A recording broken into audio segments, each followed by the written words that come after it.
पाहता Sillod express news. Buldhana जिल्ह्यातील लोणार तालुक्यातून मोठी आणि धक्कादायक घटना समोर आली आहे। लोणार तालुक्यातील लोणार येथील चिखला काकड गावात तणावाचं वातावरण निर्माण झालंय। बुलढाणा प्रतिनिधी सय्यद इरफान उबाटा गटाच्या शिवसेना महिला आघाडीच्या उपजिल्हाप्रमुख संजीवनी वाघ यांना गावातील काही जणांकडून बेदम मारहाण करण्यात आल्याचा गंभीर आरोप करण्यात आलाय। ही मारहाण गावचे सरपंच आणि त्यांच्या समर्थकांनी केल्याचा आरोप स्वतः संजीवनी वाघ यांनी केलाय।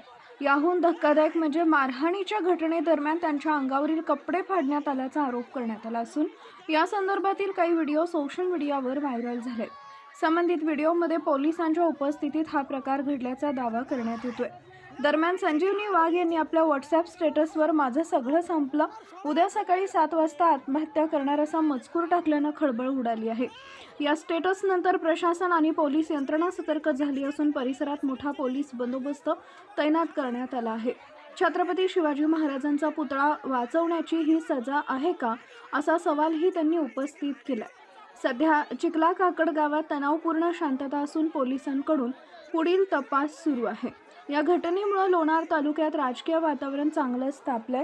ही घटना अत्यंत गंभीर असून संबंधित प्रकरणात प्रशासन काय कारवाई करते याकडे सर्वांचं लक्ष लागलं आहे।